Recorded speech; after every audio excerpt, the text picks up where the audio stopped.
let's talk about the 7 reasons why Peter Buttigieg is not a progressive. Number 7, this is the most important one. So, about 100 wealthy liberal donors in San Francisco last month were worried about the prospect of Bernie Sanders' nomination. And they said that it's no coincidence that the series of Stop Sander dinners began being reported. So it's not just one dinner, it's been several. And the New York Times kind of broke the story. And this is what they actually pretty much said. And this is what's in there. It says, and we can look at it right here, the matter of what to do about Bernie. And that's a capital what to do about Bernie. And the larger imperative of party unity has, for example, hovered over a series of previously undisclosed Democratic dinners in New York and Washington, organized by the longtime party financier Bernard Schwartz. The gatherings have included scores from the moderate or center left wing of the party, including Speaker Nancy Pelosi, Senator Chuck Schumer, the minority leader, former Governor Terry McAuliffe of Virginia, Mayor Pete Buttigieg of South Bend, Indiana, himself a presidential candidate, and the president of Center for American Progress, Neera Tanden. So, all of these people, including Buttigieg, are gathering and formulating ways how to stop Bernie from winning the nomination. And here's the funny thing, we're never going to hear about Bernie having a secret meeting and to find ways to do something shady, because he's a front runner and they can't handle that. They literally are doing their hardest.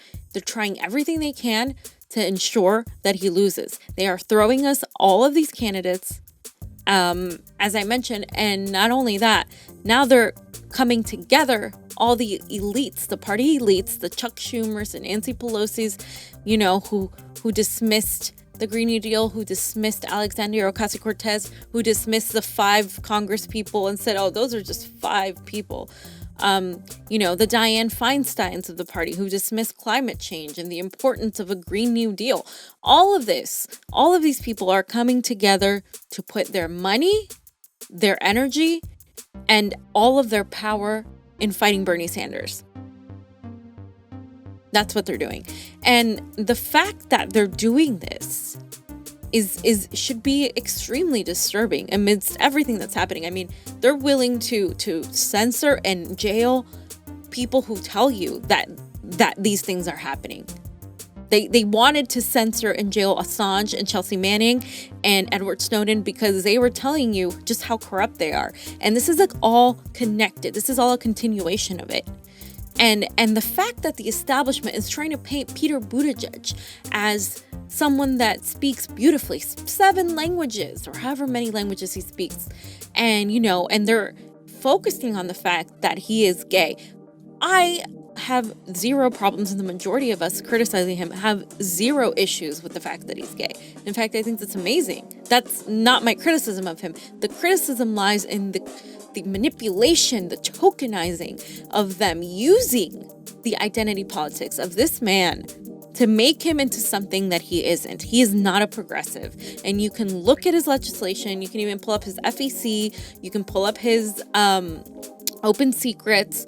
You can do all of that. But on top of all of that, you just look at his actions and his legislation in the past. And I didn't even mention lack of experience, but there's that. But what to me is most disturbing of all is the fact that the Democratic establishment is doing everything they can to fight against the Democrats, the progressive wing of the Democrats. And that's not surprising to us truth tellers and people on YouTube and, the Jimmy Dores and Nico Houses. It's not surprising to us because we know. But it's surprising to still a lot of people that they're willing to do that. So I'm willing to say still that our biggest threat as progressives, as people who just want transparency in government, as people who want things to get better for 99%, not just the 1%. As those people, we need to realize that our biggest enemy right now at this very moment are not the Republicans and the Donald Trumps. We know where they stand. We know who they are. But our biggest enemies are the ones closest to us, the ones in our own party, the Democratic Party. They are the biggest enemies, the establishment, and they're doing everything they can. And believe me, they will do everything they can to ensure that Bernie Sanders doesn't win the primary, which is why progressives have to come together and support an actual progressive, whether it's Bernie Sanders or whether it's Tulsi, because pretty much, and those are the only two that have a chance. And in my opinion, and Mike Gravel is amazing, but he said he wasn't really running. He said I don't know, he might drop out. I think he's pretty awesome though, and I love his Twitter. I know it's run by two 17-year-olds, but Andrew Yang is so-so. I mean, he has some issues.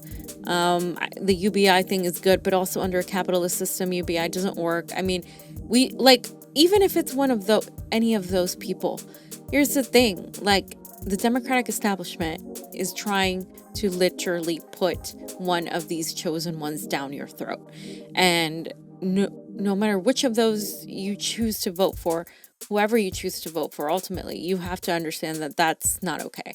And it's our job as truth tellers and as people in media to inform others about this. And that's why it's so important that people know the facts, because a lot of people don't do research. They don't want to, they don't have the time, whatever it is. So these are all just snippets of the things that aren't good about Peter Buttigieg.